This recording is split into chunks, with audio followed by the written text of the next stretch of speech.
I'd like to tell you about the strangest secret in the world. Some years ago, the late Nobel Prize-winning Dr. Albert Schweitzer was being interviewed in London, and a reporter asked him, "Doctor, what's wrong with men today?" And the great doctor was silent a moment, and then he said, "Men simply don't think." It's about this that I want to talk with you. We live today in a golden age. This is an era that man has looked forward to, dreamed of, and worked toward for thousands of years. But since it's here, we pretty well take it for granted.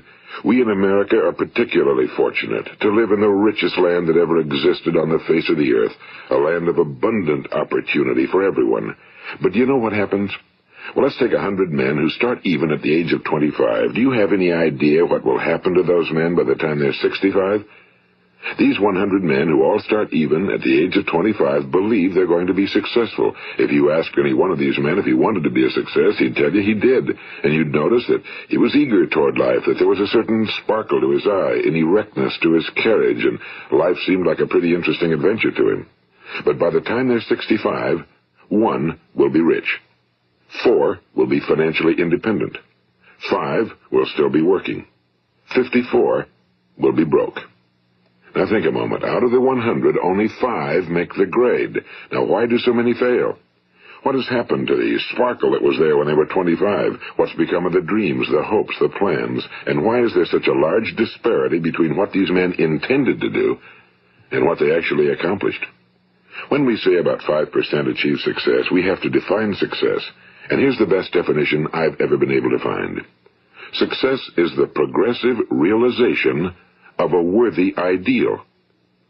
If a man is working toward a predetermined goal and knows where he's going, that man is a success. If he's not doing that, he's a failure. Success is the progressive realization of a worthy ideal. Rollo May, the distinguished psychiatrist, wrote a wonderful book called Man's Search for Himself. And in this book he says, the opposite of courage in our society is not cowardice. It is conformity. And there you have the trouble today. It's conformity, people acting like everyone else without knowing why, without knowing where they're going. Now think of it. In America right now, there are over 18 million people 65 years of age and older. And most of them are broke. They're dependent on someone else for life's necessities.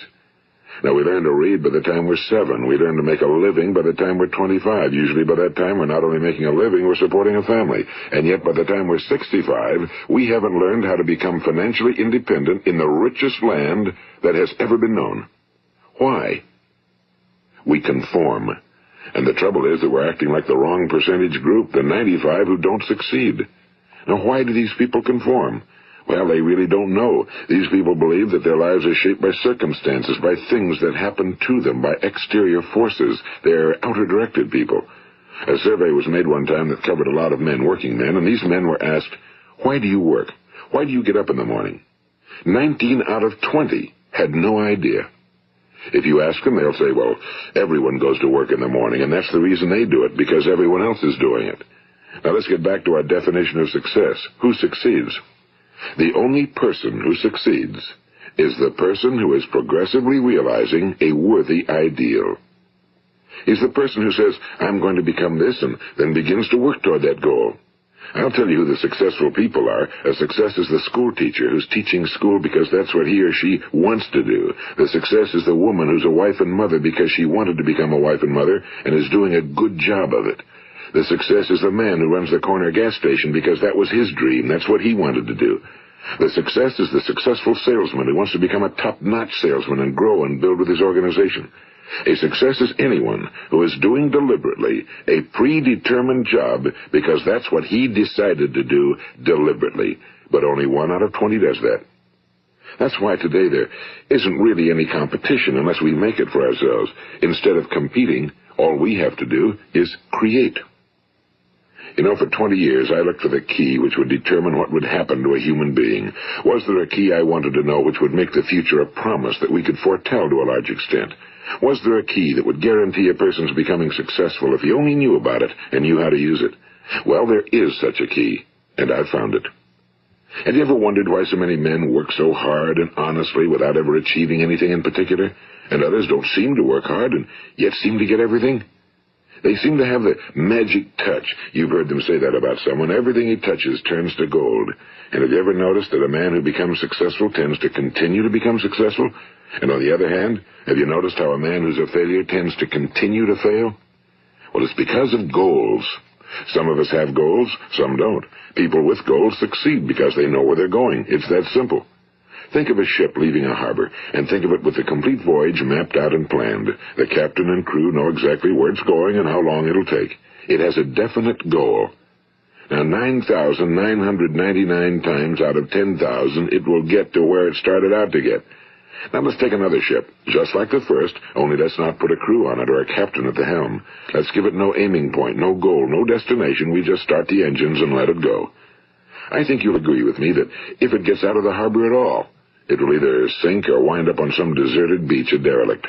It can't go anyplace because it has no destination and no guidance, and it's the same with a human being. Take the salesman, for example. There's no other person in the world today with the future of a good salesman. Selling is the world's highest-paid profession, if we're good at it and if we know where we're going. Every company needs top-notch salesmen, and they reward those men. The sky's the limit for them. But how many can you find? Someone once said the human race is fixed, not to prevent the strong from winning, but to prevent the weak from losing. The American economy today can be likened to a convoy in time of war. The entire economy is slowed down to protect its weakest link, just as the convoy had to go at the speed that would permit its slowest vessel to remain in formation. That's why it's so easy to make a living today. It takes no particular brains or talent to make a living and support a family today. So we have a plateau of so-called security, if that's what a person's looking for. But we do have to decide how high above this plateau we want to aim. Now let's get back to the strangest secret in the world, the story that I wanted to tell you today. Why do men with goals succeed in life and men without them fail? Well, let me tell you something which, if you really understand it, will alter your life immediately. If you understand completely what I'm going to tell you from this moment on, your life will never be the same again. You will suddenly find that good luck just seems to be attracted to you. The things you want just seem to fall in line, and from now on you won't have the problems, the worries, the gnawing lump of anxiety that perhaps you've experienced before. Doubt, fear, well, they'll be things of the past. Here's the key to success and the key to failure. We become what we think about. Now let me say that again. We become what we think about. Throughout all history, the great wise men and teachers, philosophers and prophets have disagreed with one another on many different things. It's only on this one point that they are in complete and unanimous agreement. Listen to what Marcus Aurelius, the great Roman emperor, said. A man's life is what his thoughts make of it. Disraeli said this, everything comes if a man will only wait. I've brought myself by long meditation to the conviction that a human being with a settled purpose must accomplish it, and that nothing can resist a will that will stake even existence for its fulfillment. Ralph Waldo Emerson said this, a man is what he thinks about all day long. William James said, the greatest discovery of my generation is that human beings can alter their lives by altering their attitudes of mind. And he also said, we need only in cold blood act as if the thing in question were real, and it will become infallibly real by growing into such a connection with our life that it will become real. It will become so knit with habit and emotion that our interest in it will be those which characterize belief. And he also said, if you only care enough for a result, you will almost certainly attain it. If you wish to be rich, you will be rich. If you wish to be learned, you will be learned. If you wish to be good, you will be good. Only you must then really wish these things and wish them exclusively, and not wish at the same time 100 other incompatible things just as strongly. In the Bible, you read in Mark 9:23, if thou canst believe, all things are possible to him that believeth. My old friend Dr. Norman Vincent Peale put it this way, this is one of the greatest laws in the universe. Fervently do I wish I had discovered it as a very young man. It dawned upon me much later in life, and I found it to be one of the greatest, if not my greatest discovery outside of my relationship to God. The great law, briefly and simply stated, is that if you think in negative terms, you will get negative results. If you think in positive terms, you will achieve positive results. That is the simple fact, he went on to say, which is at the basis of an astonishing law of prosperity and success. In 3 words, believe and succeed. William Shakespeare put it this way: our doubts are traitors and make us lose the good we oft might win by fearing to attempt. George Bernard Shaw said, people are always blaming their circumstances for what they are. I don't believe in circumstances. The people who get on in this world are the people who get up and look for the circumstances they want, and if they can't find them, make them. Well, that's pretty apparent, isn't it? And every person who discovered this for a while believed that he was the first one to work it out. We become what we think about. Now, it stands to reason that a person who's thinking about a concrete and worthwhile goal is going to reach it, because that's what he's thinking about, and we become what we think about. Conversely, the man who has no goal, who doesn't know where he's going, and whose thoughts must therefore be thoughts of confusion and anxiety and fear and worry, becomes what he thinks about. His life becomes one of frustration and fear and anxiety and worry. And if he thinks about nothing, he becomes nothing. Now, how does it work? Why do we become what we think about? Well, I'll tell you how it works as far as we know. Now, to do this, I want to tell you about a situation that parallels the human mind. Suppose a farmer has some land, and it's good fertile land. Now, the land gives the farmer a choice. He may plant in that land whatever he chooses. The land doesn't care. It's up to the farmer to make the decision. Now, remember, we're comparing the human mind with the land because the mind, like the land, doesn't care what you plant in it. It will return what you plant, but it doesn't care what you plant. Now let's say that the farmer has 2 seeds in his hand. One is a seed of corn, the other is nightshade, a deadly poison. He digs 2 little holes in the earth and he plants both seeds, one corn, the other nightshade. He covers up the holes, waters, and takes care of the land, and what will happen? Invariably the land will return what's planted. As it's written in the Bible, as ye sow, so shall ye reap. Now remember, the land doesn't care. It'll return poison in just as wonderful abundance as it will corn. So up come the 2 plants, one corn, one poison. Now, the human mind is far more fertile, far more incredible and mysterious than the land, but it works the same way. It doesn't care what we plant. Success, failure. A concrete, worthwhile goal, or confusion. Misunderstanding, fear, anxiety, and so on. But what we plant, it must return to us. You see, the human mind is the last great unexplored continent on Earth. It contains riches beyond our wildest dreams. It will return anything we want to plant. Now, you might say, well, if that's true, why don't people use their minds more? Well, I think they figured out an answer to that one, too. Our mind comes as standard equipment at birth. It's free, and things that are given to us for nothing we place little value on. Things that we pay money for, we value. The paradox is that exactly the reverse is true. Everything that's really worthwhile in life came to us free. Our minds, our souls, our bodies, our hopes, our dreams, our ambitions, our intelligence, our love of family and children and friends and country, all these priceless possessions are free. But the things that cost us money are actually very cheap and can be replaced at any time. A good man can be completely wiped out and make another fortune. He can do that several times. Even if our home burns down, we can rebuild it. But the things we got for nothing, we can never replace. The human mind isn't used because we take it for granted. Familiarity breeds contempt. It can do any kind of job we assign to it, but generally speaking, we use it for little jobs instead of big, important ones. Universities have proved that most of us are operating on about 10% or less of our abilities. So decide now, what is it you want? Plant your goal in your mind. It's the most important decision you ever make in your entire life. What is it you want? Do you want to be an outstanding salesman? A better worker at your particular job? Do you want to go places in your company? In your community? Do you want to get rich? All you've got to do is plant that seed in your mind, care for it, work steadily toward your goal, and it will become a reality. It not only will, there's no way that it cannot. You see, that's a law, like the laws of Sir Isaac Newton, the laws of gravity. If you get on top of a building and jump off, you'll always go down. You'll never go up, and it's the same with all the other laws of nature. They always work. They're inflexible. Think about your goal in a relaxed, positive way. Picture yourself in your mind's eye as having already achieved this goal. See yourself doing the things you will be doing when you've reached your goal. Ours has been called the phenobarbital age, the age of ulcers and nervous breakdowns and tranquilizers, at a time when medical research has raised us to a new plateau of good health and longevity. Far too many of us worry ourselves into an early grave trying to cope with things in our own little personal ways without learning a few great laws that will take care of everything for us. These things we bring on ourselves through our habitual way of thinking. Every one of us is the sum total of his own thoughts. He is where he is because that's exactly where he really wants to be, whether he'll admit that or not. Each of us must live off the fruit of his thoughts in the future, because what you think today and tomorrow, next month and next year, will mold your life and determine your future. You're guided by your mind. I remember one time I was driving through eastern Arizona, and I saw one of those giant earth-moving machines roaring along the road at about 35 miles an hour with what looked like 30 tons of dirt in it. A tremendous, incredible machine, and there was a little man perched way up on top with the wheel in his hands guiding it.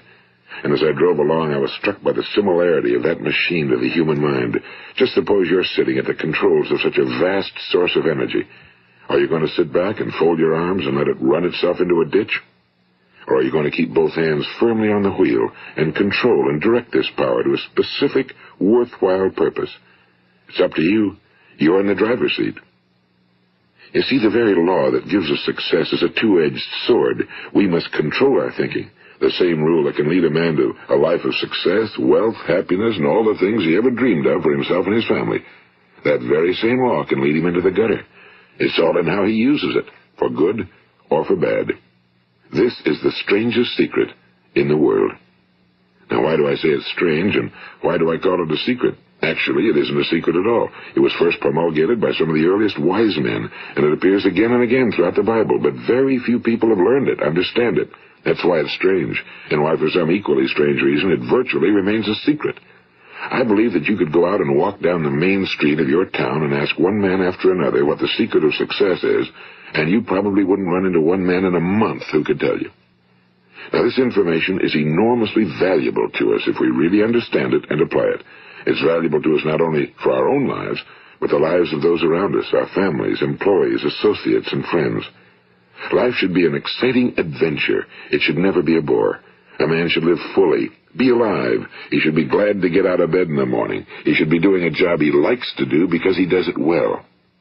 One time I heard Grove Patterson, the great late editor-in-chief of the Toledo Daily Blade, make a speech, and as he concluded his speech, he said something I've never forgotten. He said, "My years in the newspaper business have convinced me of several things. Among them, that people are basically good, and that we came from someplace, and we're going someplace. So we should make our time here an exciting adventure. The architect of the universe didn't build a stairway leading nowhere." And the greatest teacher of all, the carpenter from the plains of Galilee, gave us the secret time and time again. As ye believe, so shall it be done unto you. I've explained the strangest secret in the world and how it works. Now, on this side, I want to explain how you can prove to yourself the enormous returns possible in your own life by putting this secret to a practical test. I want you to make a test that will last 30 days. It isn't going to be easy, but if you'll give it a good try, it will completely change your life for the better. Now, back in the 17th century, Sir Isaac Newton, the English mathematician and natural philosopher, gave us some natural laws of physics which apply as much to human beings as they do to the movement of bodies in the universe. And one of these laws is that for every action, there is an equal and opposite reaction. Simply stated, as it applies to you and me, it means we can achieve nothing without paying the price. The results of your 30-day experiment will be in direct proportion to the effort you put forth. To be a doctor, you must pay the price of long years of difficult study. To be successful in selling, and remember that each of us succeeds to the extent of his ability to sell. Selling our families on our ideas, selling education in schools, selling our children on the advantages of living the good and honest life, selling our associates and employees on the importance of being exceptional people. To, of course, the profession of selling itself. But to be successful in selling our way to the good life, we must be willing to pay the price. Now, what is that price? Well, it's many things.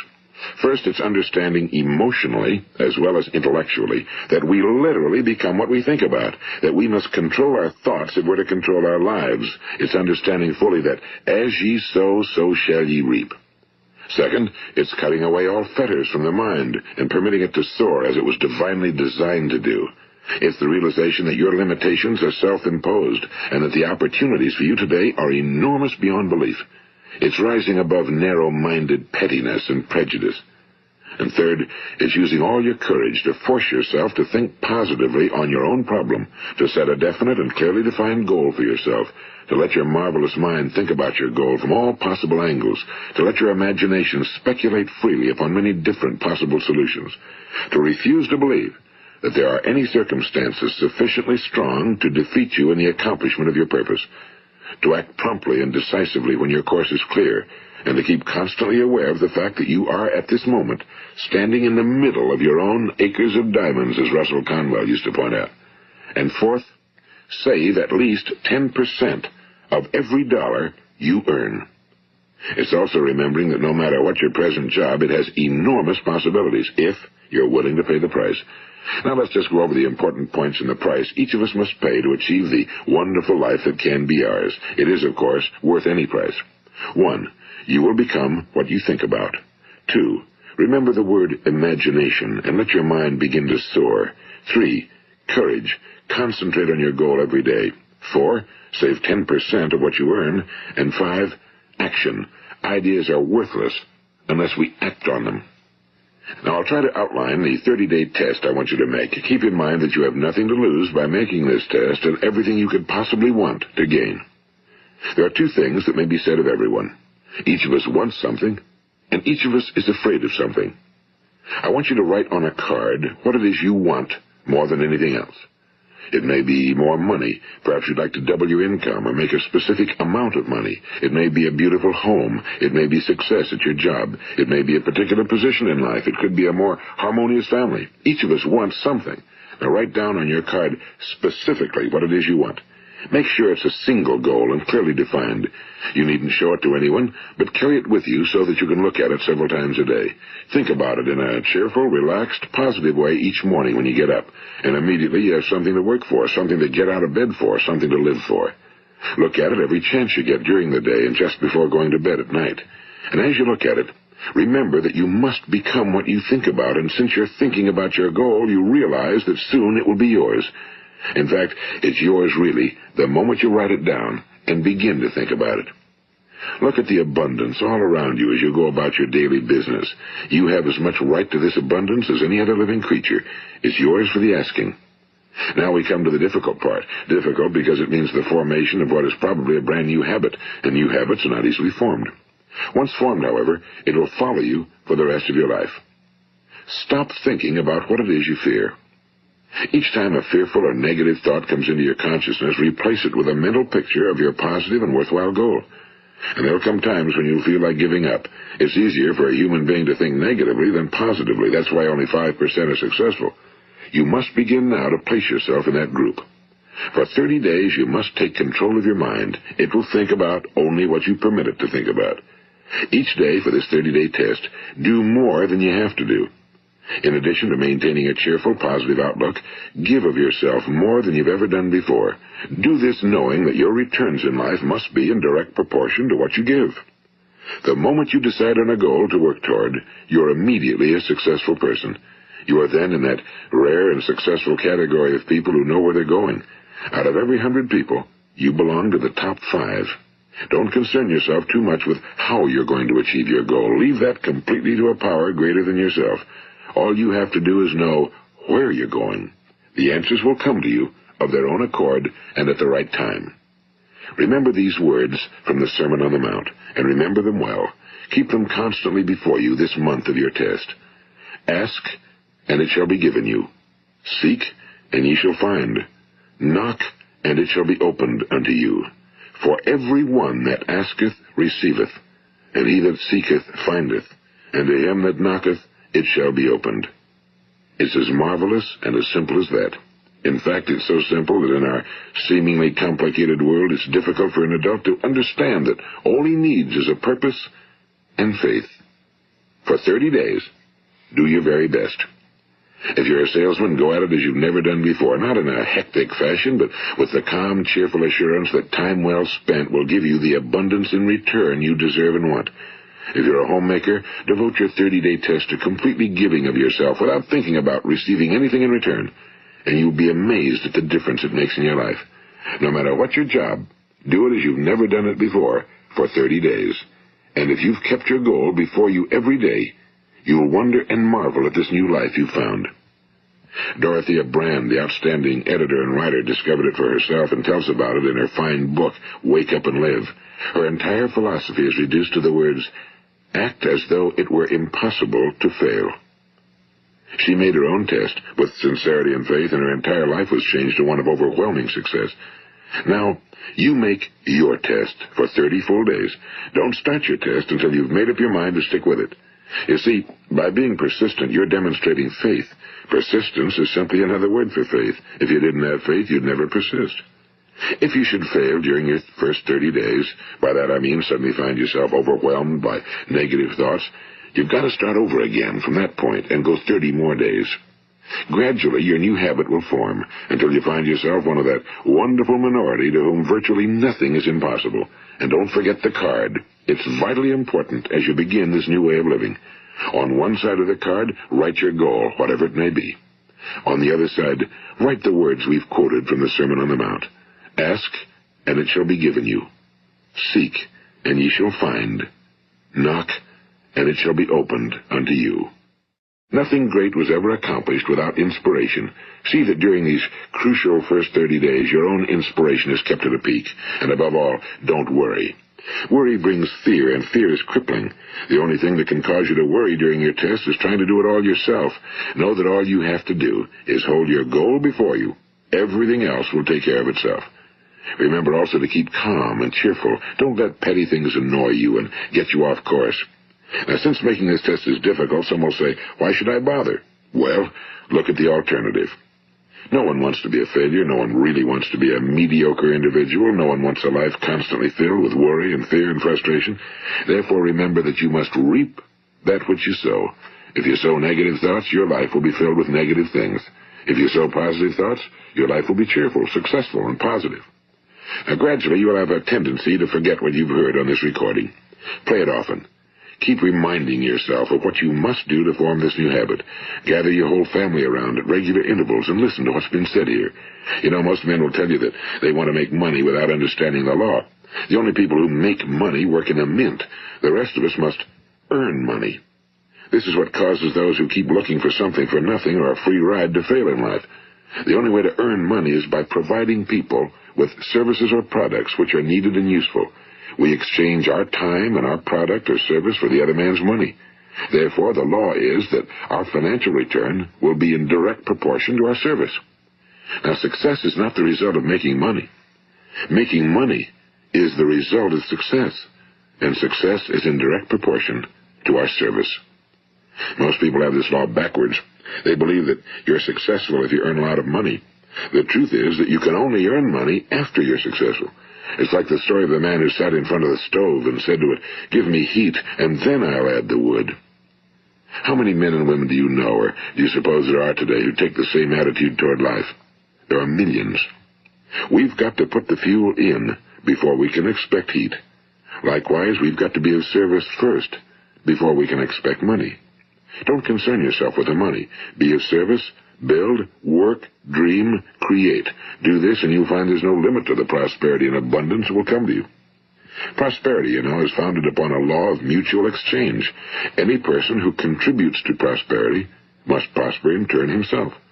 Sometimes the return will not come from those you serve, but it must come to you from someplace, because that's the law. For every action, there is an equal and opposite reaction.